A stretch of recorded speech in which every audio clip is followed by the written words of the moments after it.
Dear friends, ಎಲ್ರಿಗೂ ನಮಸ್ಕಾರ. Welcome to ಜ್ಞಾನ ಗಂಗೋತ್ರಿ. ಸೊ ಇವತ್ತಿನ ಪ್ರಚಲಿತ ಘಟನೆಗಳನ್ನ ಸ್ಟಾರ್ಟ್ ಮಾಡೋದಕ್ಕಿಂತ ಮುಂಚೆ we have an announcement.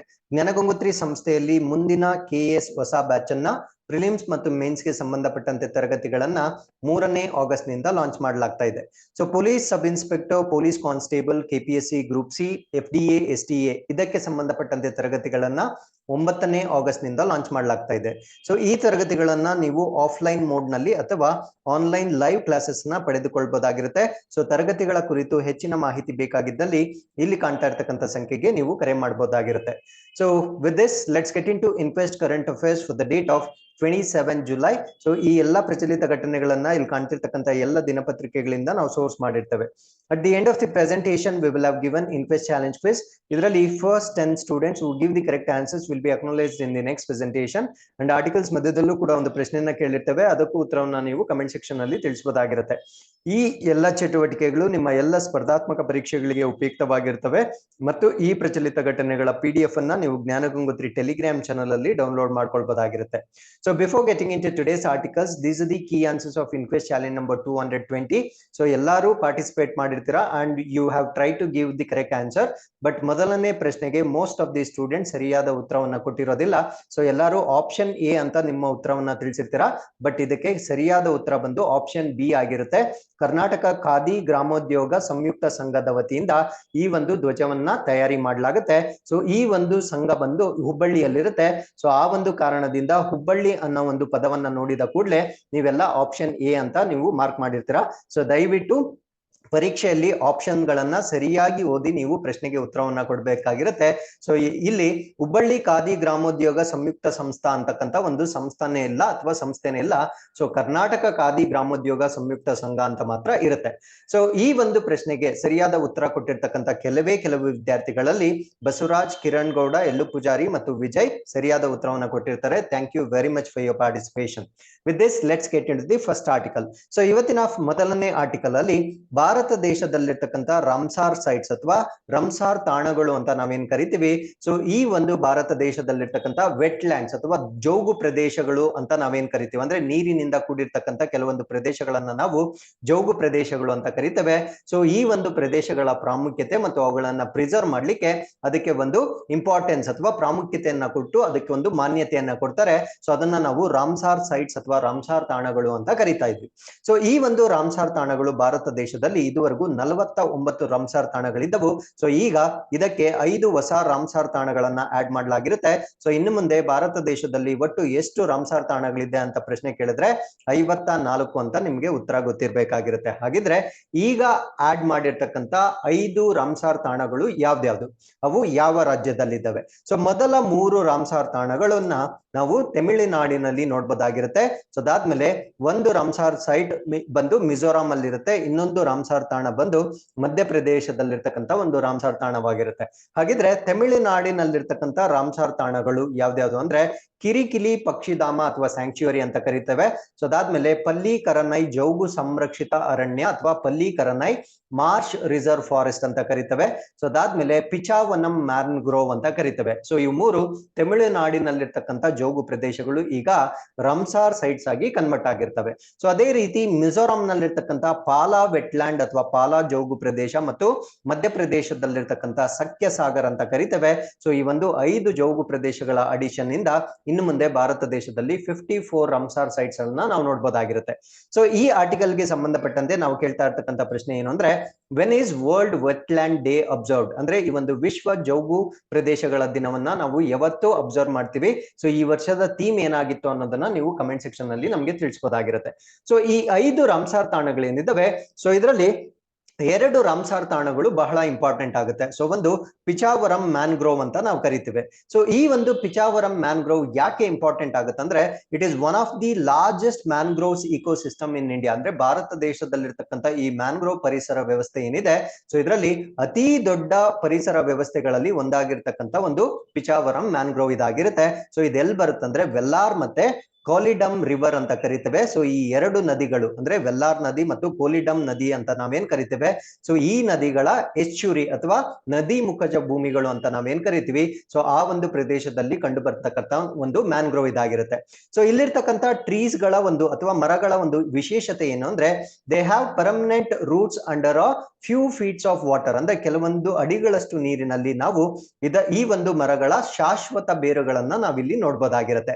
So ಈ ಒಂದು ಮ್ಯಾನ್ಗ್ರೋವ್ ಏನಿದೆ it is the home for several critically endangered ಮತ್ತೆ ಈ ಒಂದು ಥ್ರೆಟನ್ಡ್ ಸ್ಪೀಶೀಸ್ ಏನಿರ್ತವೆ ಅಂದ್ರೆ ಈ ಒಂದು ಅಳಿವಿನಂಚಿನಲ್ಲಿರ್ತಕ್ಕಂಥ ಪ್ರಾಣಿಗಳೇನಿರ್ತವೆ ಅದಕ್ಕೆ ತಾಣವಾಗಿರ್ತಕ್ಕಂಥ ಒಂದು ಪ್ರದೇಶ ಇದಾಗಿರುತ್ತೆ.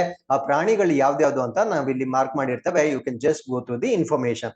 ಸೊ ಇದರಲ್ಲಿ ಪ್ರಮುಖವಾಗಿರ್ತಕ್ಕಂಥ ಒಂದು ವಲ್ನರಬಲ್ ಅಥವಾ ಅಳಿವಿನಂಚಿನಲ್ಲಿರ್ತಕ್ಕಂಥ ಒಂದು ಪ್ರಾಣಿ ಅಥವಾ ದುರ್ಬಲ ಪ್ರಾಣಿ ಅಂದ್ರೆ ಆಲಿವ್ ರಿಡ್ಲಿ ಟರ್ಟಲ್ ಅಥವಾ ಆಲಿವ್ ರಿಡ್ಲಿ ಆಮೆ ಅಂತ ನಾವೇನ್ ಕರಿತೀವಿ. ಸೊ ಇದಕ್ಕೆ ಆವಾಸ ಸ್ಥಾನ ಆಗಿರ್ತಕ್ಕಂಥ ಒಂದು ಪ್ರದೇಶ ಈ ಒಂದು ಮ್ಯಾನ್ಗ್ರೋವ್ ಇದಾಗಿರುತ್ತೆ. ಸೊ ಅದಾದ್ಮೇಲೆ ಎರಡನೇ ಪ್ರಮುಖವಾದ ವೆಟ್ಲ್ಯಾಂಡ್ ಅನ್ನ ನಾವು ಪಾಲಾ ಜೋಗು ಪ್ರದೇಶ ಅಥವಾ ಪಾಲಾ ವೆಟ್ಲ್ಯಾಂಡ್ ಅಂತ ಕರಿತೇವೆ. So this is the largest natural wetland in Mizoram. So Mizoram ನಲ್ಲಿರ್ತಕ್ಕಂಥ ಅತಿ ದೊಡ್ಡ ನೈಸರ್ಗಿಕ, ಇದನ್ನ ಸರಿಯಾಗಿ ಮಾರ್ಕ್ ಮಾಡ್ಕೊಳ್ಳಿ, ನ್ಯಾಚುರಲ್ ನಾನು ಹೇಳ್ತಾ ಇರೋದು, it is not man made. So ನೈಸರ್ಗಿಕ ಜೋಗು ಪ್ರದೇಶದಲ್ಲಿ ಇದು ಮಿಜೋರಾಂ ನಲ್ಲಿರ್ತಕ್ಕಂಥ ಅತಿ ದೊಡ್ಡ ನೈಸರ್ಗಿಕ ಜೋಗು ಪ್ರದೇಶವಾಗಿರುತ್ತೆ. ಸೊ ಈ ಒಂದು ವೆಟ್ಲ್ಯಾಂಡ್ ಡೀಪ್ ಲೇಕ್ ಅಂದ್ರೆ ಒಂದು ಆಳವಾದ ಸರೋವರವನ್ನ ನಾವಿಲ್ಲಿ ನೋಡ್ಬೋದಾಗಿರುತ್ತೆ.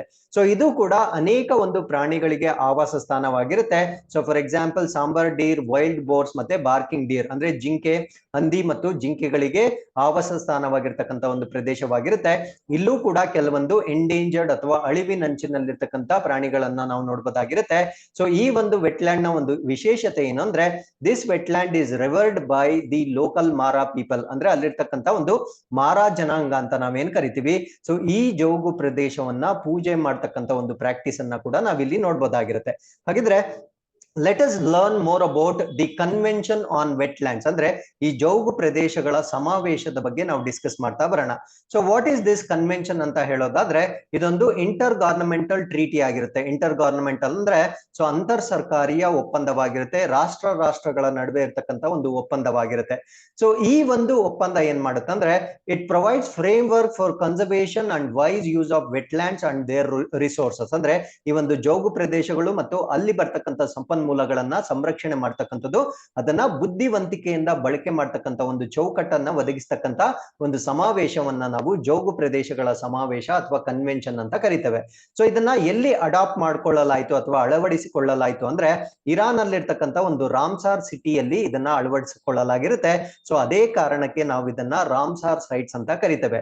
ಸೊ ಇದನ್ನ ಅಡಾಪ್ಟ್ ಮಾಡ್ಕೊಂಡಿದ್ದು 1971 ಅಲ್ಲಿ, ಬಟ್ ಇದು ಎಫೆಕ್ಟಿವ್ ಆಗಿದ್ದು ಅಥವಾ ಜಾರಿಗೆ ಬಂದಿದ್ದು 1975ರಲ್ಲಿ ಇದು ಜಾರಿಗೆ ಬಂದಿರುತ್ತೆ.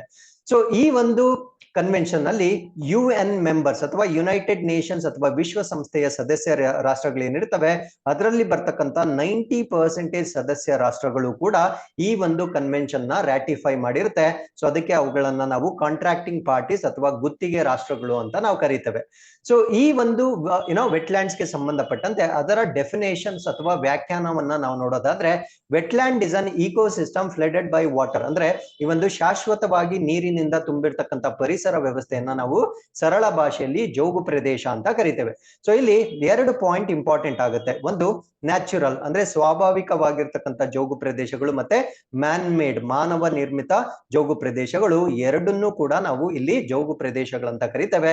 ಸೊ ನ್ಯಾಚುರಲ್ ಜೋಗು ಪ್ರದೇಶಗಳಿಗೆ ಕೆಲವೊಂದು ಎಕ್ಸಾಂಪಲ್ಸ್ ಹೇಳೋದಾದ್ರೆ ಲೇಕ್ಸ್ ಅಂಡ್ ರಿವರ್ಸ್ ಅಂದ್ರೆ ಸರೋವರಗಳು ಮತ್ತು ನದಿಗಳು ನ್ಯಾಚುರಲ್ ಇಕೋಸಿಸ್ಟಮ್ ಅಥವಾ ವೆಟ್ಲ್ಯಾಂಡ್ಸ್ ಗೆ ಎಕ್ಸಾಮ್ ಆಗಿರುತ್ತೆ. ಅದಾದ್ಮೇಲೆ ರೈಸ್ ಪ್ಯಾಡೀಸ್ ಅಂದ್ರೆ ನಾವು ಮಾಡ್ತಕ್ಕಂಥ ಈ ಭತ್ತದ ಗದ್ದೆಗಳೇನಿರುತ್ತೆ, ಸೊ ಇದು ಮ್ಯಾನ್ ಮೇಡ್ ವೆಟ್ಲ್ಯಾಂಡ್ಸ್ ಗೆ ಬೆಸ್ಟ್ ಎಕ್ಸಾಂಪಲ್ ಆಗಿರುತ್ತೆ. ಸೊ ಇಷ್ಟು ಮಾಹಿತಿ ನಮ್ಗೆ ವೆಟ್ಲ್ಯಾಂಡ್ಸ್ ಬಗ್ಗೆ ಅಥವಾ ಕನ್ವೆನ್ಷನ್ ಬಗ್ಗೆ ಗೊತ್ತಿರಬೇಕಾಗಿರುತ್ತೆ. So as I told you before, ಭಾರತ ದೇಶದಲ್ಲಿ ಈಗ 54 ವೆಟ್ಲ್ಯಾಂಡ್ಸ್ ಇರುತ್ತೆ. ಇದಕ್ಕಿಂತ ಮುಂಚೆ 49 ಇದ್ವು.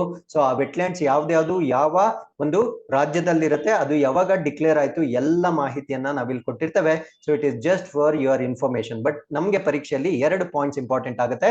ಸೊ ಒಂದು ಟೋಟಲ್ ನಂಬರ್, ಭಾರತ ದೇಶದಲ್ಲಿರ್ತಕ್ಕಂಥ ಒಟ್ಟು ಸಂಖ್ಯೆಯ ಜೋಗು ಪ್ರದೇಶಗಳು, ಅದಾದ್ಮೇಲೆ ರೀಸೆಂಟ್ ಆಗಿ ಅಂದ್ರೆ ಇತ್ತೀಚೆಗೆ ಅಡಿಷನ್ ಆಗಿರ್ತಕ್ಕಂಥ ಪ್ರದೇಶಗಳ ಮೇಲೆ ಪ್ರಶ್ನೆಗಳನ್ನ ಕೇಳ್ತಕ್ಕಂಥ ಸಾಧ್ಯತೆ ಇರುತ್ತೆ. ಸೊ ಅದನ್ನ ನೀವು ಸರಿಯಾಗಿ ನೋಡ್ಕೋಬಹುದು ಆಗಿರುತ್ತೆ. So with this we have come to the second article. This is about Indian American wins global energy prize ಅಂದ್ರೆ ಈ ಭಾರತೀಯ ಅಮೆರಿಕನ್ಗೆ ಗ್ಲೋಬಲ್ ಎನರ್ಜಿ ಪ್ರಶಸ್ತಿಯನ್ನ ಕೊಟ್ಟಿರ್ತಾರೆ. ಸೊ ಆ ಪ್ರಶಸ್ತಿಯನ್ನ ಯಾರು ಕೊಟ್ಟಿರ್ತಾರೆ ಮತ್ತೆ ಯಾವ ಒಂದು ಕಾಂಟ್ರಿಬ್ಯೂಷನ್ಗೆ ಕೊಟ್ಟಿರ್ತಾರೆ ಅನ್ನೋದನ್ನ ನಾವು ಡಿಸ್ಕಸ್ ಮಾಡ್ತಾ ಬರೋಣ. ಸೊ ಇವರ ಹೆಸರೇನಂದ್ರೆ ಕೌಶಿಕ್ ರಾಜಶೇಖರ್ ಅಂತ ಕರೀತೇವೆ. ಸೊ ಈ actually works in university of Houston. So Houston ವಿಶ್ವವಿದ್ಯಾನಿಲಯದಲ್ಲಿ ಇವರೊಬ್ರು ಇಂಜಿನಿಯರಿಂಗ್ ಪ್ರಾಧ್ಯಾಪಕರು ಅಥವಾ ಪ್ರೊಫೆಸರ್ ಆಗಿರ್ತಾರೆ. ಸೊ ಇವ್ರಿಗೆ ಒಂದು ಇಂಟರ್ನ್ಯಾಷನಲ್ ಲೆವೆಲ್ ಅಲ್ಲಿ ಒಂದು ಪ್ರೆಸ್ಟಿಜಿಯಸ್ ಗ್ಲೋಬಲ್ ಎನರ್ಜಿ ಪ್ರೈಸ್ ಅಂದ್ರೆ ಈ ಒಂದು ಜಾಗತಿಕ ಎನರ್ಜಿ ಅಂದ್ರೆ ವಿದ್ಯುತ್ ಅಥವಾ ಶಕ್ತಿ ಅಂತ ನಾವೇನ್ ಕರಿತೀವಿ, ಸೊ ಅದಕ್ಕೆ ಸಂಬಂಧಪಟ್ಟಂತೆ ಒಂದು ಪ್ರತಿಷ್ಠಿತವಾದ ಒಂದು ಪ್ರಶಸ್ತಿಯನ್ನ ಕೊಟ್ಟಿರ್ತಾರೆ. ಕಾರಣ ಏನು ಅಂದ್ರೆ outstanding contributions to the transportation electrification and energy efficient technology ಅಂದ್ರೆ ಈ ಒಂದು ಸಾರಿಗೆ ವಿದ್ಯುದ್ದೀಕರಣ ಮತ್ತು ಇಂಧನ ದಕ್ಷತೆಯ ತಂತ್ರಜ್ಞಾನಗಳಿಗೆ ಇವರು ಕೊಟ್ಟಿರ್ತಕ್ಕಂಥ ಅತ್ಯುತ್ತಮ ಕೊಡುಗೆಗೆ ಸೊ ಈ ಒಂದು ಪ್ರಶಸ್ತಿಯನ್ನ ಕೊಟ್ಟಿರ್ತಾರೆ. So is the member of US national academy of engineering in 2012 ಅಂದ್ರೆ 2012ರಲ್ಲಿ ಇವರು US national academy of engineering ಗೆ ಸದಸ್ಯರಾಗ್ತಾರೆ. ಸೊ ಅದೇ ರೀತಿ 2013ರಲ್ಲಿ Indian national academy of engineering ಕೂಡ ಅವರು ಸದಸ್ಯತ್ವವನ್ನು ಪಡ್ಕೊಳ್ತಾರೆ. ಮತ್ತು 2021ರಲ್ಲಿ China national academy of engineering ಅಲ್ಲೂ ಕೂಡ ಅವರು ಸದಸ್ಯತ್ವವನ್ನು ಪಡ್ಕೊಳ್ತಾರೆ. ಕಾರಣ ಏನು ಅಂದ್ರೆ ಫಾರ್ ಪವರ್ ಕನ್ವರ್ಷನ್ ಸಿಸ್ಟಮ್ ಅಂದ್ರೆ ಆ ಒಂದು ಸಾರಿಗೆ ವಿದ್ಯುತ್ ಪರಿವರ್ತನೆ ವ್ಯವಸ್ಥೆಯನ್ನ ಇವರು ಕಂಡು ಹಿಡಿದಿದ್ದಕ್ಕಾಗಿ ಅಥವಾ ಅಭಿವೃದ್ಧಿ ಪಡಿಸಿದ್ದಕ್ಕಾಗಿ ಈ 3 ಸದಸ್ಯತ್ವವನ್ನ ಇವರು ಪಡ್ಕೊಂಡಿರ್ತಾರೆ. ಸೊ ಈ ಒಂದು ಪ್ರಶಸ್ತಿ ಏನ್ ಬಂದಿದೆ ಇವಾಗ ಗ್ಲೋಬಲ್ ಎನರ್ಜಿ ಪ್ರಶಸ್ತಿ ಏನ್ ಬಂದಿದೆ, ಸೊ ಇದು ಇವರೊಟ್ಟಿಗೆ ಟೋಟಲ್ 3 ಜನಕ್ಕೆ ಈ ಪ್ರಶಸ್ತಿಯನ್ನ ಕೊಟ್ಟಿರ್ತಾರೆ. ಸೊ ಪ್ರಪಂಚದಾದ್ಯಂತ ಈ ಪ್ರಶಸ್ತಿಯನ್ನ ಈ ವರ್ಷ ಪಡೆದುಕೊಂಡಿರುವವರಲ್ಲಿ ಇವರು ಕೂಡ ಒಬ್ಬರಾಗಿರ್ತಾರೆ. ಟೋಟಲ್ ಇದನ್ನ 3 ಜನಕ್ಕೆ ಕೊಟ್ಟಿರ್ತಾರೆ. ಸೊ ಇನ್ನಿಬ್ಬರ ಹೆಸರುಗಳೇನು ಅಂದ್ರೆ ಒಬ್ಬರನ್ನ ವಿಕ್ಟರ್ ಓರ್ಲೋವ್ ಅಂತ ಕರಿತೀವಿ, ಇನ್ನೊಂದನ್ನ ಮರ್ಕೋವ್ರಿ ಅಂತ ಕರಿತೀವಿ. ಈ 3 ಜನರಿಗೆ ಈ ಗ್ಲೋಬಲ್ ಎನರ್ಜಿ ಅವಾರ್ಡ್ ಅನ್ನ ಕೊಟ್ಟಿರ್ತಾರೆ. So with this we have come to the third article. This is about world bank appoints Indian national has chief economist ಅಂದ್ರೆ ವಿಶ್ವ ಬ್ಯಾಂಕ್ ಭಾರತೀಯ ಪ್ರಜೆಯನ್ನ ಮುಖ್ಯ ಅರ್ಥಶಾಸ್ತ್ರಜ್ಞನಾಗಿ ನೇಮಕ ಮಾಡಿರ್ತಾರೆ. So it is chief economist ಆಗಿ ನೇಮಕ ಮಾಡಿರ್ತಾರೆ. ಅವರ ಹೆಸರನ್ನ ನಾವು ತಿಳ್ಕೊಳ್ತಾ ಬರೋಣ. So world bank has appointed Indermit Gill ಅಂತ ಕರಿತೀವಿ. ಸೊ ಇವರ ಹೆಸರು ಸ್ವಲ್ಪ ಏನೋ ನೋಡಿದ್ರೆ ಅದನ್ನ ನಾವು ಇಂಡಿಯನ್ ಅನ್ನೋದಿಲ್ಲ. So definitely it looks like some other name. So ಆದ್ರೂ ಕೂಡ ಇವರು ಇಂಡಿಯನ್ ನ್ಯಾಷನಲ್ ಆಗಿರ್ತಾರೆ. ಸೊ ಇಂದರ್ಮಿತ್ ಗಿಲ್ ಅಂತಕ್ಕಂಥವ್ರು ಈಗ ಈ ಒಂದು ವರ್ಲ್ಡ್ ಬ್ಯಾಂಕ್ ಏನಿರುತ್ತೆ ಸೊ ಅದರಲ್ಲಿ 2 ಪೋರ್ಟ್ಫೋಲಿಯೋ ಇವರಿಗೆ ಕೊಟ್ಟಿರ್ತಾರೆ. ಒಂದು ಚೀಫ್ ಎಕನಾಮಿಸ್ಟ್ ಅಂದ್ರೆ ಮುಖ್ಯ ಅರ್ಥಶಾಸ್ತ್ರಜ್ಞ ಮತ್ತು ಸೀನಿಯರ್ ವೈಸ್ ಪ್ರೆಸಿಡೆಂಟ್ ಅಂದ್ರೆ ಹಿರಿಯ ಉಪಾಧ್ಯಕ್ಷ 2 ಸ್ಥಾನಗಳನ್ನ ಈ ವಿಶ್ವ ಬ್ಯಾಂಕ್ ಅಲ್ಲಿ ಕೊಟ್ಟಿರ್ತಾರೆ. ಸೊ ಇವರ ಒಂದು ವೈಸ್ ಪ್ರೆಸಿಡೆಂಟ್ಶಿಪ್ ಏನಿರುತ್ತೆ that will be effective from September 1, 2022 ಅಂದ್ರೆ ಸೆಪ್ಟೆಂಬರ್ 1, 2022ರಿಂದ ಅವರು ಆ ಒಂದು ಹುದ್ದೆಯನ್ನ ಪಡೆದುಕೊಳ್ಳಲಿದ್ದಾರೆ. So Gill will be only the second Indian to serve as chief economist at the World Bank. So ಈ ಒಂದು ವಿಶ್ವ ಬ್ಯಾಂಕ್ ನಲ್ಲಿ ಮುಖ್ಯ ಅರ್ಥಶಾಸ್ತ್ರಜ್ಞರಾಗಿ ಸೇವೆ ಸಲ್ಲಿಸಬಹುದಾದಂತಹ 2ನೇ ಭಾರತೀಯರು ಇವರಾಗಿರ್ತಾರೆ. ಹಾಗಿದ್ರೆ ಇವ್ರಿಗಿಂತ ಮುಂಚೆ ಯಾರಿದ್ರು ಅಂದ್ರೆ ಕೌಶಿಕ್ ಬಸು ಅಂತಕ್ಕಂಥವ್ರು 2012ರಿಂದ 2016ರವರೆಗೆ ಇಲ್ಲಿ ಸೇವೆ ಮಾಡಿರ್ತಾರೆ. ಸೊ ಅದೇ ರೀತಿ ಈ ಇಂಟರ್ನ್ಯಾಷನಲ್ ಮಾನಿಟರಿ ಫಂಡ್ ಏನಿರುತ್ತೆ ಅಂದ್ರೆ ಅಂತಾರಾಷ್ಟ್ರೀಯ ಹಣಕಾಸು ನಿಧಿ ಏನಿರುತ್ತೆ ಸೊ ಇಲ್ಲೂ ಕೂಡ ನಮ್ಮ ದೇಶದಿಂದ ಮುಖ್ಯ ಅರ್ಥಶಾಸ್ತ್ರಜ್ಞರು ಮುಂಚೆ ಕೂಡ ಆಯ್ಕೆ ಆಗಿರ್ತಾರೆ. ಸೊ ಇಲ್ಲಿ ಕನ್ಫ್ಯೂಸ್ ಆಗ್ಬಾರ್ದು. ನಾನು ಇಷ್ಟೊತ್ತು ಡಿಸ್ಕಸ್ ಮಾಡಿದ್ದು ವರ್ಲ್ಡ್ ಬ್ಯಾಂಕ್, ನಾನೀಗ ಡಿಸ್ಕಸ್ ಮಾಡ್ತಾ ಇರ್ತಕ್ಕಂಥದ್ದು IMF ಅಥವಾ ಅಂತಾರಾಷ್ಟ್ರೀಯ ಹಣಕಾಸು ನಿಧಿಗೂ ಕೂಡ ಭಾರತ ದೇಶದಿಂದ ಇಬ್ಬರು ಚೀಫ್ ಎಕನಾಮಿಸ್ಟ್ ಆಗಿ ಸೇವೆಯನ್ನ ಸಲ್ಲಿಸಿರ್ತಾರೆ. ಸೊ ಅವ್ರು ಯಾರ್ಯಾರು ಅಂದ್ರೆ ರಘುರಾಮ್ ರಾಜನ್ ಮತ್ತು ಗೀತಾ ಗೋಪಿನಾಥ್ ಕೂಡ ಸೊ ಈ ಒಂದು IMF ಗೆ ಚೀಫ್ ಎಕನಾಮಿಸ್ಟ್ ಆಗಿ ಸೇವೆಯನ್ನ ಸಲ್ಲಿಸಿರ್ತಾರೆ. So with this we have come to the fourth article. This is about first Indian woman to successfully climb Mount Everest and Mount Makalu in just 16 days. ಅಂದ್ರೆ 16 ದಿನಗಳ ಒಂದು ಅಂತರದಲ್ಲಿ 2 ಶಿಖರಗಳನ್ನ, ಒಂದು ಮೌಂಟ್ ಎವರೆಸ್ಟ್ ಮತ್ತು ಇನ್ನೊಂದು ಮಕಾಲು ಪರ್ವತ ಅಂತ ಕರಿತೇವೆ. ಸೊ ಇದನ್ನ ಯಶಸ್ವಿಯಾಗಿ ಏರಿದ ಮೊದಲ ಭಾರತೀಯ ಮಹಿಳೆ. ಸೊ ಇಲ್ಲಿ ಇಂಟರ್ವಲ್ ಈಸ್ ಇಂಪಾರ್ಟೆಂಟ್. ಯಾಕಂದ್ರೆ ಈ ಒಂದು ಶಿಖರಗಳನ್ನ ಹೇರಿರ್ತಕ್ಕಂಥ ಬಹಳಷ್ಟು ಮಹಿಳೆಯರನ್ನ ನಾವಿಲ್ಲಿ ನೋಡ್ಬೋದಾಗಿರುತ್ತೆ. ಬಟ್ 16 ದಿನಗಳ ಗ್ಯಾಪ್ ಅಲ್ಲಿ 2 ಶಿಖರಗಳನ್ನ ಏರಿರ್ತಕ್ಕಂಥ ಮೊದಲ ಮಹಿಳೆ ಇವರಾಗಿರ್ತಾರೆ. ಸೊ ಇವರ ಹೆಸರೇನು ಅಂದ್ರೆ ಸವಿತಾ ಕನ್ಸ್ವಾಲ್ ಅಂತ ಕರಿತೀವಿ. ಸೊ ಇವರು ಉತ್ತರಾಖಂಡ್ಗೆ ಸೇರಿರ್ತಕ್ಕಂಥ ಒಂದು ಪ್ರಜೆ ಆಗಿರ್ತಾರೆ. So she is the first women in India who successfully climbed Mount Everest ಮತ್ತು ಮೌಂಟ್ ಮಕಾಲು ಇನ್ 16 days. ಸೊ ಇವರು ಮೌಂಟ್ ಎವರೆಸ್ಟ್ ಅನ್ನ ಮೇ 12, 2022ರಲ್ಲಿ ಆ ಒಂದು ಮೌಂಟ್ ಎವರೆಸ್ಟ್ ನ ಕ್ಲೇಮ್ ಮಾಡಿರ್ತಾರೆ. ಸೊ ಅದೇ ಒಂದು ತಿಂಗಳಲ್ಲಿ 28ನೇ ತಾರೀಕು ಅಂದ್ರೆ ಅದೇ ತಿಂಗಳ 28ನೇ ತಾರೀಕು ವಿತಿನ್ 16 ಡೇಸ್ ಅವರು ಇನ್ನೊಂದು ಬೆಟ್ಟ, ಅದನ್ನ ನಾವು ಮೌಂಟ್ ಮಕಾಲ ಅಂತ ಕರಿತೇವೆ. ಸೊ ಅದನ್ನು ಕೂಡ ಹೇರಿರ್ತಾರೆ. ಸೊ ಅದ್ರ ಜೊತೆಗೆ ಇವರು ಇದಕ್ಕಿಂತ ಮುಂಚೆ ಮೌಂಟ್ ಲೋಟ್ಸೆ ಅಂತ ಕರಿತೇವೆ, ಇದು ಈ ಒಂದು ಪರ್ವತವನ್ನ ಕೂಡ ಇವರು ಯಶಸ್ವಿಯಾಗಿ ಏರಿರ್ತಕ್ಕಂಥ ಒಂದು ಉತ್ತರಾಖಂಡದ ಮಹಿಳೆ ಆಗಿರ್ತಾರೆ. ಸೊ ಹಾಗಿದ್ರೆ ಈ ಒಂದು ಮ್ಯಾಪ್ ಅಲ್ಲಿ ನಾವು ನೋಡೋದಾದ್ರೆ ಎವರೆಸ್ಟ್, ಸೊ ಇಲ್ಲಿ ನಾವು ನೇಪಾಳನ ನೋಡ್ಬೋದಾಗಿರುತ್ತೆ. ಸೊ ಇದು ನಮ್ಮ ಇಂಡಿಯಾ ಆಗಿರುತ್ತೆ. ಸೊ ಈ ಒಂದು ಭಾಗದಲ್ಲಿ ನಾವು ಮೌಂಟ್ ಎವರೆಸ್ಟ್ ನ ನೋಡಿರ್ತೇವೆ. ಸೊ ಮೌಂಟ್ ಎವರೆಸ್ಟ್ 8848 ಮೀಟರ್, ಸೊ ಇದನ್ನು ಕೂಡ ಕ್ಲೈಮ್ ಮಾಡಿರ್ತಾರೆ. ಸೊ ಅದಾದ್ಮೇಲೆ ಲೋಟ್ಸೆ, ಸೊ ಇದನ್ನು ಕೂಡ ಕ್ಲೈಮ್ ಮಾಡಿರ್ತಾರೆ, ಇದು 8516 ಮೀಟರ್ ಇರುತ್ತೆ. ಅದಾದ್ಮೇಲೆ ಮಕಾಲು, ಇದು 8485 ಮೀಟರ್ಸ್ ಇರುತ್ತೆ. ಸೊ ಇವಾಗ ಎವರೆಸ್ಟ್ ಮತ್ತೆ ಮಕಾಲು ಏನಿರುತ್ತೆ, ಸೊ ಇದನ್ನ 16 ಡೇಸ್ ಗ್ಯಾಪ್ ಅಲ್ಲಿ ಏರಿರ್ತಕ್ಕಂಥ ಮೊದಲ ಮಹಿಳೆ ಇವರಾಗಿರ್ತಾರೆ. So with this we have come to the 5th article. This is about Swachhata Udyami Yojana. So ಏನಿದು ಸ್ವಚ್ಛತಾ ಉದ್ಯಮಿ ಯೋಜನಾ, ಯಾರಿಗೋಸ್ಕರ ಸಂಬಂಧಪಟ್ಟಿದ್ದು ಅಂತ ನಿಮ್ಗೆ ಪರೀಕ್ಷೆಯಲ್ಲಿ ಪ್ರಶ್ನೆ ಕೇಳಬಹುದಾಗಿರುತ್ತೆ. ಸೊ ಫಸ್ಟ್ ಆಫ್ ಆಲ್ ಇದನ್ನ ಇಂಪ್ಲಿಮೆಂಟ್ ಮಾಡ್ತಾ ಇರ್ತಕ್ಕಂಥವ್ರು ಯಾರು ಅಂತ ನೋಡ್ತಾ ಬರೋಣ. ಸೊ ನ್ಯಾಷನಲ್ ಸಫಾಯಿ Karmacharis finance and development corporation and apex corporation under ministry of social justice and empowerment, ಅಂದ್ರೆ ನಮ್ಮ ಒಂದು ಕೇಂದ್ರ ಸರ್ಕಾರದ ಸಾಮಾಜಿಕ ನ್ಯಾಯ ಮತ್ತು ಸಬಲೀಕರಣ ಸಚಿವಾಲಯದ ಅಡಿಯಲ್ಲಿ ರಾಷ್ಟ್ರೀಯ ಸಫಾಯಿ ಕರ್ಮಚಾರಿ ಹಣಕಾಸು ಮತ್ತು ಅಭಿವೃದ್ಧಿ ನಿಗಮ ಅಂತ ಏನ್ ಬರುತ್ತೆ, ಸೊ ಈ ಒಂದು ನಿಗಮದ ವತಿಯಿಂದ ಸ್ವಚ್ಛತಾ ಉದ್ಯಮಿ ಯೋಜನೆಯನ್ನ ಇಂಪ್ಲಿಮೆಂಟ್ ಮಾಡಲಾಗ್ತಾ ಇದೆ. ಸೊ ಈ ಒಂದು ಯೋಜನೆಯ ಉದ್ದೇಶ ಏನಂದ್ರೆ ಟ್ವಿನ್ ಆಬ್ಜೆಕ್ಟಿವ್ಸ್ ಅಂತ ಕರಿತೀವಿ. ಅಂದ್ರೆ ಇದರಲ್ಲಿ 2 ಉದ್ದೇಶಗಳಿಂದ ಈ ಒಂದು ಯೋಜನೆಯನ್ನ ಇಂಪ್ಲಿಮೆಂಟ್ ಮಾಡಲಾಗ್ತಾ ಇದೆ. ಸೊ ಇದರಲ್ಲಿ ಬರ್ತಕ್ಕಂಥ ಮೊದಲನೇ ಉದ್ದೇಶ ಏನು ಅಂದ್ರೆ ಕ್ಲೆನ್ಲಿನೆಸ್ ಅಥವಾ ಸ್ವಚ್ಛತೆ ಅಂತ ನಾವೇನ್ ಕರಿತೀವಿ. ಅಂದ್ರೆ ಈ ಒಂದು ಸಫಾಯಿ ಕರ್ಮಚಾರಿಗಳು ಏನಿರ್ತಾರೆ, ಸೊ ಅವರು ತುಂಬಾ ಕೆಟ್ಟ ಪರಿಸ್ಥಿತಿಯಲ್ಲಿ ಕೆಲಸ ಮಾಡ್ತಕ್ಕಂಥ ಒಂದು ಕಾರ್ಮಿಕರಾಗಿರ್ತಾರೆ. ಸೊ ಅವರ ಒಂದು ಕ್ಲೆನ್ಲಿನೆಸ್. ಅದಾದ್ಮೇಲೆ ಪ್ರೊವೈಡಿಂಗ್ ಸಸ್ಟೈನಬಲ್ ಲೈವ್ಲಿಹುಡ್ ಟು ಸಫಾಯಿ Karmacharis and liberated manual scavengers, ಅಂದ್ರೆ ಈ ಒಂದು ಸಫಾಯಿ ಕರ್ಮಚಾರಿಗಳು ಏನಿರ್ತಾರೆ, ವಿಮೋಚನೆಗೊಂಡ ಮ್ಯಾನ್ಯುಯಲ್ ಸ್ಕ್ಯಾವೆಂಜರ್ಸ್ ಏನಿರ್ತಾರೆ, ಅಂದ್ರೆ ಆ ಒಂದು ಕೆಲಸದಿಂದ ವಜಾ ಮಾಡಿದ, ಅಂದ್ರೆ ಯಾಕಂದ್ರೆ ಈ ಒಂದು ಸಫಾಯಿ ಕರ್ಮಚಾರಿಗಳು ಏನಿರುತ್ತೆ, ಸೊ ಇದನ್ನ ಸಾಕಷ್ಟು ಅವಾಯ್ಡ್ ಮಾಡ್ಲಿಕ್ಕೆ ವಿತ್ ಮೆಕನೈಸೇಷನ್ ಮಷೀನ್ ಗಳನ್ನ ಯೂಸ್ ಮಾಡ್ಕೊಂಡು ಈ ಒಂದು ರೀತಿಯ ಕೆಲಸಗಳನ್ನ ಕಡಿಮೆ ಮಾಡ್ಲಿಕ್ಕೆ ಭಾರತ ಸರ್ಕಾರ ಬಹಳಷ್ಟು ಕೆಲಸಗಳನ್ನ ಮಾಡ್ತಾ ಇದೆ. ಸೊ ಹಾಗಿದ್ರೆ ಅವ್ರನ್ನ ಆ ಕೆಲಸಗಳಿಂದ ತೆಗೆದಾಗ ಅವ್ರಿಗೆ ಡೆಫಿನೆಟ್ಲಿ ಬೇರೆ ಉದ್ಯೋಗಗಳನ್ನ ಕೊಡ್ಬೇಕಾಗಿರುತ್ತೆ.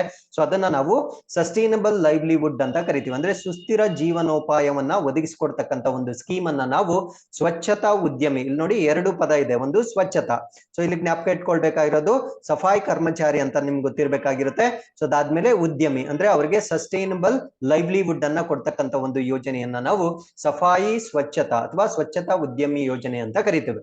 So with this we have come to the 6th article. This is about Pradhan Mantri ಸುರಕ್ಷಿತ್ ಮಾತೃತ್ವ ಅಭಿಯಾನ. ಸೊ ಈ ಒಂದು ಅಭಿಯಾನ, ಸೊ ಈ ನಮ್ಗೆ ಪರೀಕ್ಷೆಯಲ್ಲಿ ಈ ಮಾತೃತ್ವ ಸುರಕ್ಷಿತ ಅಭಿಯಾನ ಯಾರಿಗೆ ಸಂಬಂಧಪಟ್ಟಿದ್ದು ಅಂತ ಪ್ರಶ್ನೆ ಕೇಳ್ತಾರೆ, ಅಥವಾ ಯಾವ ಮಿನಿಸ್ಟ್ರಿ ಅಡಿಯಲ್ಲಿ ಇದನ್ನ ಇಂಪ್ಲಿಮೆಂಟ್ ಮಾಡ್ತಾ ಇದ್ದಾರೆ ಅಂತ ಪ್ರಶ್ನೆ ಕೇಳ್ತಾರೆ. ಸೊ ಹೆಸರಲ್ಲೇ ಇರುತ್ತೆ ನೋಡಿ, ಮಾತೃತ್ವ ಅಂದ್ರೆ ಗರ್ಭಿಣಿ ಮಹಿಳೆಯರಿಗೆ ಕೊಡ್ತಕ್ಕಂಥ ಒಂದು ಸ್ಕೀಮ್ ಅನ್ನ ನಾವು ಪ್ರಧಾನ ಮಂತ್ರಿ ಸುರಕ್ಷಿತ್ ಮಾತೃತ್ವ ಅಭಿಯಾನ ಅಂತ ಕರಿತೇವೆ. ಸೊ ಇದರಲ್ಲಿ ಆಕ್ಚುಯಲ್ ಆಗಿ ಏನ್ ಮಾಡ್ತಾರೆ, so it is fixed day, ಅಂದ್ರೆ ತಿಂಗಳಿನ ಒಂದು ದಿನ, ಅಂದ್ರೆ 9th day of every month, ಅಂದ್ರೆ ಪ್ರತಿ ತಿಂಗಳಿನ 9ನೇ ದಿನ ಏನಿರುತ್ತೆ, ಸೊ ಆ ಒಂದು ದಿನದಂದು free of cost assured comprehensive and quality antenatal care, ಅಂದ್ರೆ ಈ ಒಂದು ಪ್ರಸವ ಪೂರ್ವ ಆರೈಕೆ ಅಂತ ನಾವೇನ್ ಕರಿತೀವಿ, ಅಂದ್ರೆ ಡೆಲಿವರಿ ಆಗೋದಕ್ಕಿಂತ ಮುಂಚೆ ಕೊಡ್ತಕ್ಕಂಥ ಒಂದು ಆರೈಕೆ ಏನಿರುತ್ತೆ, ಸೊ ಆ ಒಂದು ಆರೈಕೆಯನ್ನ ಪ್ರತಿ ಗ್ರಾಮದಲ್ಲಿ ಪ್ರತಿ ತಿಂಗಳ 9ನೇ ತಾರೀಕಿನಂದು ಉಚಿತವಾಗಿ ಒಂದು ಸಮಗ್ರ ಮತ್ತು ಗುಣಮಟ್ಟದ ಆರೈಕೆಯನ್ನು ಒದಗಿಸ್ತಕ್ಕಂಥ ಒಂದು ಕಾರ್ಯಕ್ರಮವನ್ನ ನಾವು ಪ್ರಧಾನ ಮಂತ್ರಿ ಸುರಕ್ಷಿತ್ ಮಾತೃತ್ವ ಅಭಿಯಾನ ಅಂತ ಕರಿತೇವೆ. ಸೊ ಇದನ್ನ usually 2nd and 3rd trimester ಅಂದ್ರೆ ಆ ಒಂದು ಗರ್ಭಿಣಿ ಸ್ತ್ರೀಯರ 2ನೇ ಮತ್ತು 3ನೇ ತ್ರೈಮಾಸಿಕದಲ್ಲಿ ಕೊಡ್ತಕ್ಕಂಥ ಒಂದು ಯೋಜನೆ ಇದಾಗಿರುತ್ತೆ. ಸೊ ಈ ಒಂದು ಯೋಜನೆಯಲ್ಲಿ ಗವರ್ನಮೆಂಟ್ ಡಾಕ್ಟರ್ಸ್ ನ ಜೊತೆಗೆ ಪ್ರೈವೇಟ್ ಮೆಡಿಕಲ್ ಪ್ರಾಕ್ಟೀಷನರ್ಸ್ ಅಥವಾ ಈ ಒಂದು ಖಾಸಗಿ ವೈದ್ಯರು ಏನಿರ್ತಾರೆ, ಸೊ ಅವ್ರಿಗೂ ಕೂಡ ಈ ಒಂದು ಕ್ಯಾಂಪೇನ್ ನಲ್ಲಿ ಪಾರ್ಟಿಸಿಪೇಟ್ ಮಾಡ್ಲಿಕ್ಕೆ ಅವಕಾಶ ಇರುತ್ತೆ. ಹಾಗಿದ್ರೆ ಅವ್ರಿಗೆ ಏನಾದ್ರೂ ಸ್ಯಾಲ್ರಿ ಕೊಡ್ತಾರ ಅಂದ್ರೆ no, there won't be any salary, but ಅವ್ರಿಗೆ ಒಂದು ಅವಾರ್ಡ್ ಅನ್ನ ಕೊಡ್ಲಾಗುತ್ತೆ. ಆ ಅವಾರ್ಡ್ ನ ನಾವೇನಂತ ಕರಿತೀವಿ ಅಂದ್ರೆ ಐ ಪ್ಲೆಡ್ಜ್ ಫಾರ್ 9 ಅಂತ ಕರಿತೇವೆ. ಸೊ 9 ಅಂದ್ರೆ ಸೊ ಪ್ರತಿ ತಿಂಗಳು 9ನೇ ತಾರೀಕು ಕೊಡ್ತಕ್ಕಂಥ ಒಂದು ಸೇವೆ ಆಗಿರುತ್ತೆ. ಸೊ ಅದಕ್ಕೆ ಇದನ್ನ ನಾವು ಐ ಪ್ಲೆಡ್ಜ್ ಫಾರ್ 9 ಅಂತ ಕರಿತೇವೆ. ಸೊ ನಮ್ಗೆ ಪರೀಕ್ಷೆಯಲ್ಲಿ ಐ ಪ್ಲೆಡ್ಜ್ ಫಾರ್ 9 ಯಾವುದಕ್ಕೆ ಸಂಬಂಧ ಸಂಬಂಧಪಟ್ಟಿದ್ದು ಅಂತ ಪ್ರಶ್ನೆ ಕೇಳಿದ್ರೆ ಸೊ ಈ ಒಂದು ಪ್ರಧಾನಮಂತ್ರಿ ಸುರಕ್ಷಿತ್ ಮಾತೃತ್ವ ಅಭಿಯಾನ ಅನ್ನೋದ್ರ ಬಗ್ಗೆ ನಮಗೆ ಗೊತ್ತಿರಬೇಕಾಗಿರುತ್ತೆ. So with this we have come to the 7th article. This is about Surya Mitra skill development program. So 2 weeks ಹಿಂದೆ ಸೂರ್ಯ ಮಿತ್ರ ಯೋಜನೆ ಅಂತ ನಾವು ಡಿಸ್ಕಸ್ ಮಾಡಿದ್ವಿ. ಸೂರ್ಯ ಮಿತ್ರ ಯೋಜನೆ ಅಂದ್ರೆ ಈ ಸಾಲ್ಟ್ ಇಂಡಸ್ಟ್ರೀಸ್ ಏನಿರ್ತವೆ, ಸೊ ಇಲ್ಲಿ ವರ್ಕ್ ಮಾಡ್ತಕ್ಕಂತ ಮಹಿಳೆಯರು ಏನಿರ್ತಾರೆ, ಸೊ ಅವ್ರಿಗೆ ಫೋಟೋ ವೋಲ್ಟೈಕ್ ಸೆಲ್ಸ್ ಅಂದ್ರೆ ಸೋಲಾರ್ ಫೋಟೋ ವೋಲ್ಟೈಕ್ ಸೆಲ್ಸ್ ಏನಿರುತ್ತೆ ಅದನ್ನ ಮ್ಯಾನುಫ್ಯಾಕ್ಚರ್ ಮಾಡ್ಲಿಕ್ಕೆ ಟ್ರೈನಿಂಗ್ ಕೊಡ್ತಕ್ಕಂತ ಒಂದು ಪ್ರೋಗ್ರಾಮ್ ನ ನಾವು ಸೂರ್ಯ ಮಿತ್ರ ಪ್ರೋಗ್ರಾಮ್ ಅಂತ ಡಿಸ್ಕಸ್ ಮಾಡಿದ್ವಿ. ಬಟ್ ಇವತ್ ನಾವು ಡಿಸ್ಕಸ್ ಮಾಡ್ತಾ ಇರ್ತಕ್ಕಂಥದ್ದು ಬರೀ ಸೂರ್ಯ ಮಿತ್ರ ಅಲ್ಲ, ಸೂರ್ಯ ಮಿತ್ರ ಸ್ಕಿಲ್ ಅಥವಾ ಕೌಶಲ್ಯ ಅನ್ನೋದನ್ನ ನೀವು ನೆನ್ಪಿಟ್ಕೊಳ್ಳಿ. ಸೊ ಈ ಒಂದು ಸ್ಕೀಮ್ ಅಲ್ಲಿ ಯಾರಿಗೆ ಸಹಾಯ ಮಾಡ್ತಾರೆ, ಏನ್ ಟ್ರೈನಿಂಗ್ ಮಾಡ್ತಾರೆ ಅನ್ನೋದನ್ನ ನಾವು ಡಿಸ್ಕಸ್ ಮಾಡ್ತಾ ಬರೋಣ. So Surya Mitra skill development program so through National Institute of Solar Energy Gurugram. So ಇದನ್ನ ನಮ್ಮ ಒಂದು National Institute of Solar Energy ಏನಿರುತ್ತೆ ಗುರುಗ್ರಾಮ್ ಅಲ್ಲಿ ಇರ್ತಕ್ಕಂಥದ್ದು, ಸೊ ಇದರ ಮುಖಾಂತರ ಒಂದು ಸ್ಕಿಲ್ ಡೆವಲಪ್ಮೆಂಟ್ ಕೊಡ್ತಕ್ಕಂಥ ಒಂದು ಪ್ರೋಗ್ರಾಮ್ ಆಗಿರುತ್ತೆ. ಸೊ ಈ ರೀತಿಯ ಪ್ರೋಗ್ರಾಮ್ ಅನ್ನ 2015-16ರಿಂದ ಇಂಪ್ಲಿಮೆಂಟ್ ಮಾಡ್ಲಾಗ್ತಾ ಇದೆ. ಸೊ ಇಲ್ಲಿ ಯಾರನ್ನ ಟಾರ್ಗೆಟ್ ಮಾಡ್ತಾರೆ ಅಂದ್ರೆ youth of age above 18 years ಅಂದ್ರೆ 18 ವರ್ಷಕ್ಕಿಂತ ಮೇಲ್ಪಟ್ಟ ಯುವಕರಿಗೆ ಇಲ್ಲಿ ಟ್ರೈನಿಂಗ್ ಅನ್ನ ಕೊಡ್ಲಾಗುತ್ತೆ. ಸೊ ಯಾವ ರೀತಿಯ ಟ್ರೈನಿಂಗ್ ಅನ್ನ ಕೊಡ್ತಾರೆ ಅಂದ್ರೆ solar photovoltaic technician for installation ಅಂದ್ರೆ ಈ ಸೌರ ಫಲಕಗಳು ಅಂತ ನಾವೇನ್ ಕರಿತೀವಿ, ಸೊ ಅದನ್ನ ಸ್ಥಾಪನೆ ಮಾಡ್ಲಿಕ್ಕೆ ಅಥವಾ ಇನ್ಸ್ಟಾಲ್ ಮಾಡ್ಲಿಕ್ಕೆ ಅವರಿಗೆ ಟ್ರೈನಿಂಗ್ ಅನ್ನ ಕೊಡ್ಲಾಗುತ್ತೆ.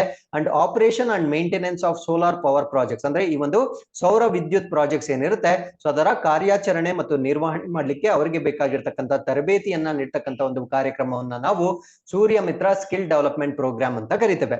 ಸೊ ಈ ಒಂದು ಸ್ಕಿಲ್ ಡೆವಲಪ್ಮೆಂಟ್ ಪ್ರೋಗ್ರಾಮ್ ಲಾಂಚ್ ಆದ ಮೇಲೆ ಇದಕ್ಕೆ ಸಂಬಂಧಪಟ್ಟಂತೆ ಒಂದು ರಿಪೋರ್ಟ್ ರಿಲೀಸ್ ಆಗಿರುತ್ತೆ.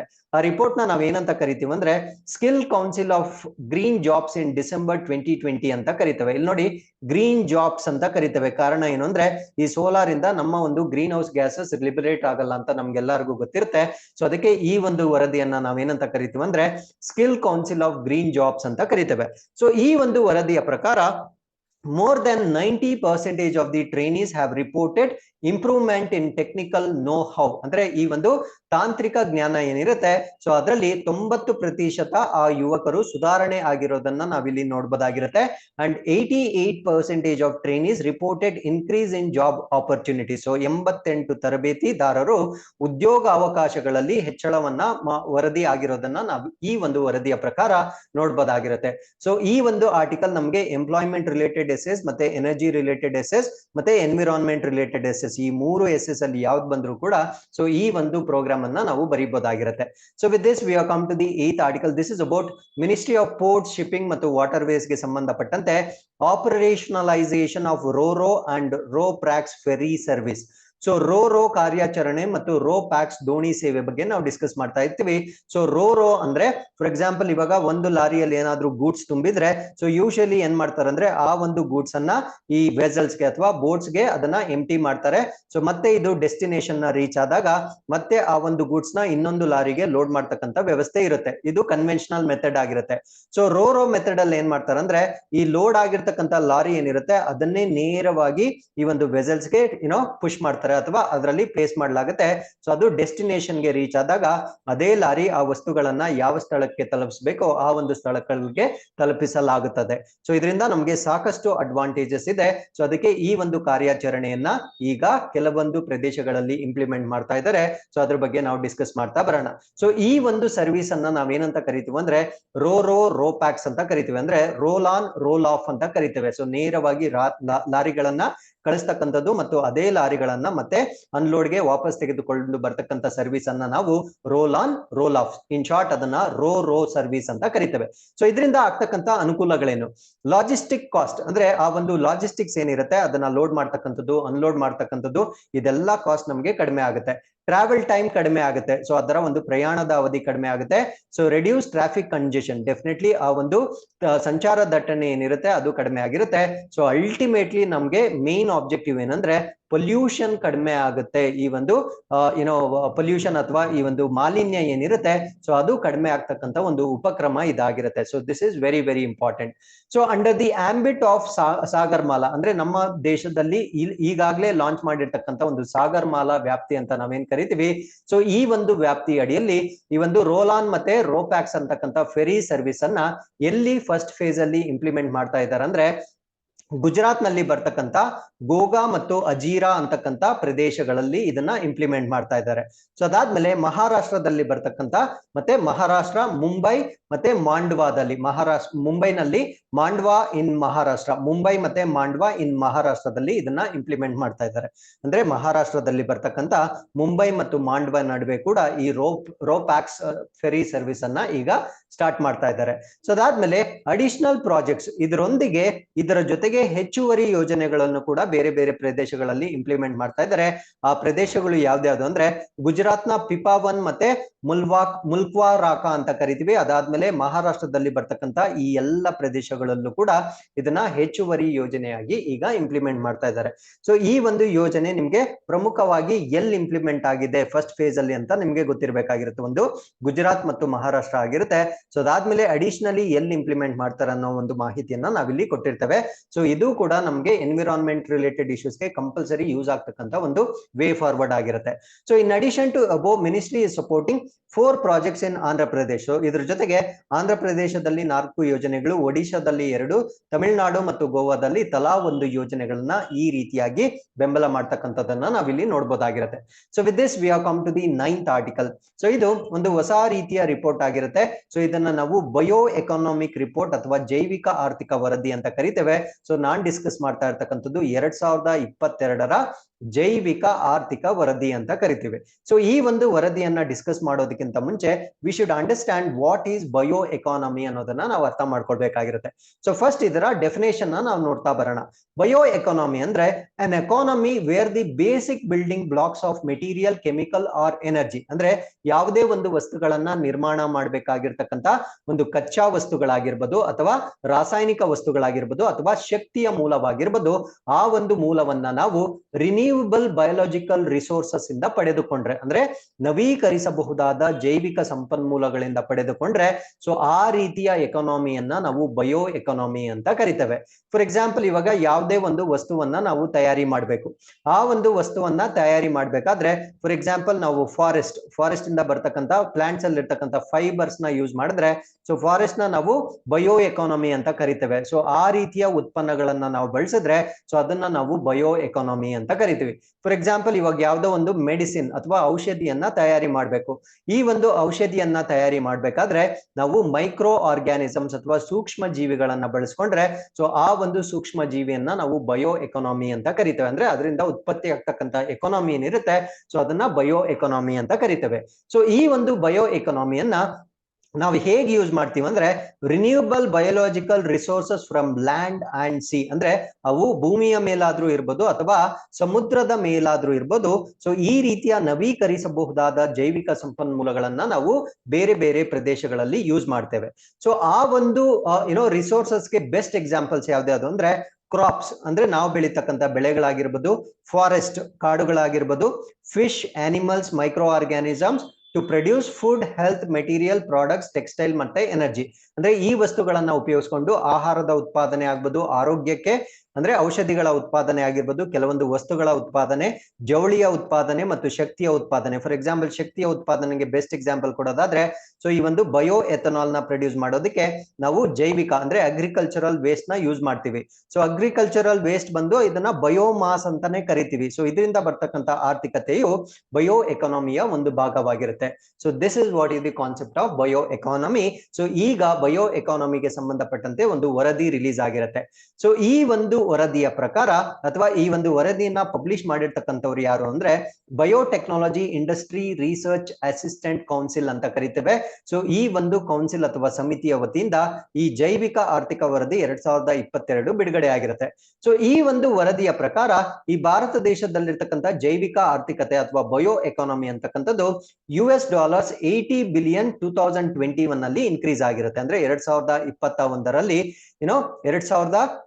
2021ರಲ್ಲಿ ಈ ಒಂದು ಏರಿಕೆ ಅಂದ್ರೆ 2020ರಲ್ಲಿ 14.1% ಏರಿಕೆ ಆಗುವ ಒಂದು ಕಾರಣದಿಂದ ಸೊ 2020ಯಲ್ಲಿ ಈ ಜೈವಿಕ ಆರ್ಥಿಕತೆ ಅಂತಕ್ಕಂಥದ್ದು 14.1% ಇನ್ಕ್ರೀಸ್ ಆಗಿರ್ತಕ್ಕಂಥ ಕಾರಣದಿಂದ 2021ರಲ್ಲಿ ಈ ಜೈವಿಕ ಆರ್ಥಿಕತೆ $80 ಶತಕೋಟಿ ಗೆ ತಲುಪಿರುತ್ತೆ.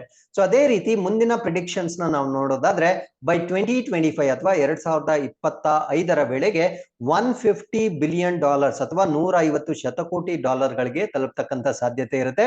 ಸೊ ಅದೇ ರೀತಿ 2030 ವೇಳೆಗೆ $300 ಬಿಲಿಯನ್ ಅಥವಾ 300 ಶತಕೋಟಿ ಡಾಲರ್ ಮುಟ್ಟುವಂತಹ ಸಾಧ್ಯತೆ ಇರುತ್ತೆ. So this is what is the report of bio economy report 2022 ಆಗಿರುತ್ತೆ. ಸೊ ಈ ಒಂದು ರಿಪೋರ್ಟ್ ನ ಜೊತೆಗೆ ಇನ್ನೊಂದು ಸ್ಪೆಷಲ್ ಪ್ರೋಗ್ರಾಮ್ ಕೂಡ ಲಾಂಚ್ ಆಗಿರುತ್ತೆ. ಅದನ್ನ ನಾವು special biotech ignition grant call for north east region ಅಂತ ಕರಿತೇವೆ. ಅದನ್ನ ಬಿಗ್ NER ಅಂತ ಕರಿತೀವಿ. ಅಂದ್ರೆ ಇದನ್ನ ಈಶಾನ್ಯ ಪ್ರದೇಶಗಳಲ್ಲಿ ಈ ಒಂದು ಬಯೋ ಎಕನಾಮಿಕ್ಸ್ ನ ಪ್ರಮೋಟ್ ಮಾಡ್ಲಿಕ್ಕೆ ಮಾಡಿರ್ತಕ್ಕಂತ ಒಂದು ಸ್ಕೀಮ್ ಇದಾಗಿರುತ್ತೆ. ಸೊ ಇದ್ರಲ್ಲಿ ಏನ್ ಮಾಡ್ತಾರೆ ಅಂದ್ರೆ 25 ಸ್ಟಾರ್ಟ್ಅಪ್ ಗಳಿಗೆ, ಅಂದ್ರೆ ಈಶಾನ್ಯ ಭಾರತದಲ್ಲಿರ್ತಕ್ಕಂಥ 25 ಸ್ಟಾರ್ಟ್ಅಪ್ ಗಳಿಗೆ ಅಥವಾ ಉದ್ಯಮಗಳಿಗೆ ಸೊ ತಲಾ 50 ಲಕ್ಷದವರೆಗೆ ಆಂಟ್ರಪ್ರಿನಿಯರ್ಶಿಪ್ ಡೆವಲಪ್ ಮಾಡ್ಲಿಕ್ಕೆ, ಅಂದ್ರೆ ಅಲ್ಲಿ ಉದ್ಯಮಿಗಳಿಗೆ ಡೆವಲಪ್ ಮಾಡ್ಲಿಕ್ಕೆ ಫಂಡ್ ಅನ್ನ ನೀಡಲಾಗುತ್ತೆ. ಸೊ ಆ ಒಂದು ಸ್ಕೀಮ್ ಅನ್ನ ನಾವು ಬಿಗ್ NER ಅಂತ ಕರಿತೇವೆ ಅಥವಾ ಬಯೋಟೆಕ್ನಿಕ್ ಇಗ್ನಿಷನ್ ಗ್ರಾಂಟ್ ಕಾಲ್ ಅಂತ ಕರಿತೇವೆ. So with this we are come to the 10th article. This is about scheme for economic empowerment of DNTs. So ಇದರಲ್ಲಿ DNT ಅಂದ್ರೆ ನಮ್ಗೆ ಏನು ಅಂತ ಗೊತ್ತಾಗಬೇಕು. ಸೊ ಇವರಿಗೆ ಆರ್ಥಿಕ ಸಬಲೀಕರಣ ಮಾಡ್ಲಿಕ್ಕೆ ಈಗ ಒಂದು ಯೋಜನೆಯನ್ನ ಮಾಡಿರ್ತಾರೆ. So first and foremost DNT ಅಂದ್ರೆ ಏನು ಅಂತ ನಾವು ತಿಳ್ಕೊಳ್ತಾ ಬರೋಣ. ಸೊ ಈ ಒಂದು ಯೋಜನೆಯನ್ನ ಇಂಪ್ಲಿಮೆಂಟ್ ಮಾಡ್ತಾ ಇರ್ತಕ್ಕಂಥ ಮಿನಿಸ್ಟ್ರಿ ಯಾವುದು ಅಂದ್ರೆ ಸೋಷಿಯಲ್ ಜಸ್ಟಿಸ್ ಅಂಡ್ ಎಂಪವರ್ಮೆಂಟ್, ಅಂದ್ರೆ ಸಾಮಾಜಿಕ ನ್ಯಾಯ ಮತ್ತು ಸಬಲೀಕರಣ ಸಚಿವಾಲಯದಿಂದ DNT ಗಳಿಗೆ ಸಂಬಂಧಪಟ್ಟಂತೆ ಒಂದು ಸಪೋರ್ಟಿವ್ ಪ್ರೋಗ್ರಾಮ್ ಅನ್ನ ಲಾಂಚ್ ಮಾಡ್ತಾ ಇದ್ದಾರೆ. ಸೊ DNT ಅಂದ್ರೆ ಡಿನೋಟಿಫೈಡ್ ನೊಮ್ಯಾಡಿಕ್ ಮತ್ತೆ ಸೆಮಿ ನೊಮ್ಯಾಡಿಕ್ ಕಮ್ಯುನಿಟೀಸ್ ಅಂತ ಕರಿತೇವೆ. ಸೊ ಡಿನೋಟಿಫೈಡ್ ಅಂದ್ರೆ ಅವರು ಯಾವ ರಾಜ್ಯದೊಂದಿಗೂ ತಮ್ಮನ್ನು ತಾವು ಗುರುತಿಸಿಕೊಂಡಿರೋದಿಲ್ಲ, ಅಲೆಮಾರಿ ಆಗಿರ್ತಾರೆ ಮತ್ತೆ ಅರೆ ಅಲೆಮಾರಿ ಜೀವನವನ್ನ ನಡೆಸ್ತಾ ಇರ್ತಾರೆ. ಅಂದ್ರೆ ನೊಮ್ಯಾಡಿಕ್ಸ್ ಅಂದ್ರೆ they won't stay at one permanent settlement. So ಒಂದು ಪ್ರದೇಶದಿಂದ ಇನ್ನೊಂದು ಪ್ರದೇಶಕ್ಕೆ ಅವರು ಮೂವ್ ಆಗ್ತಾ ಇರ್ತಾರೆ. ಸೊ ಇವರನ್ನ ಆರ್ಥಿಕವಾಗಿ ಸಬಲೀಕರಣಗೊಳಿಸಲಿಕ್ಕೆ so scheme for economic empowerment of DNT ಅನ್ನೋದನ್ನ ಈಗ ಸ್ಟಾರ್ಟ್ ಮಾಡಿರ್ತಾರೆ. ಸೊ ಈ ಒಂದು ಸ್ಕೀಮ್ ನ ವತಿಯಿಂದ ಹೌಸಿಂಗ್ ಫಾರ್ ನೊಮ್ಯಾಡಿಕ್ ಕಮ್ಯುನಿಟೀಸ್, ಅಂದ್ರೆ ಈ ಒಂದು ಅಲೆಮಾರಿ ಸಂತತಿ ಏನಿರುತ್ತೆ ಸೊ ಅವರಿಗೆ ವಸತಿಯನ್ನು ಕೊಡ್ತಕ್ಕಂತ ಯೋಜನೆಯನ್ನ ನಾವಿಲ್ಲಿ ನೋಡಬಹುದಾಗಿರುತ್ತೆ. So this scheme is implemented throughout the country, ಅಂದ್ರೆ ಭಾರತ ದೇಶದಾದ್ಯಂತ ಈ ಒಂದು ಯೋಜನೆಯನ್ನ ಇಂಪ್ಲಿಮೆಂಟ್ ಮಾಡಲಾಗುತ್ತೆ. ಸೊ ಇಲ್ಲಿಗೆ ಇವತ್ತಿನ ಎಲ್ಲ ಪ್ರಚಲಿತ ಘಟನೆಗಳು ಕಂಪ್ಲೀಟ್ ಆಗಿರುತ್ತೆ. With this we have come to inquest challenge number 221. You can just pause the video, go through the questions and give us the answers. So once again, I'll meet you tomorrow with tomorrow's current affairs. Till then, keep reading, be safe. Thank you very much for watching this lesson.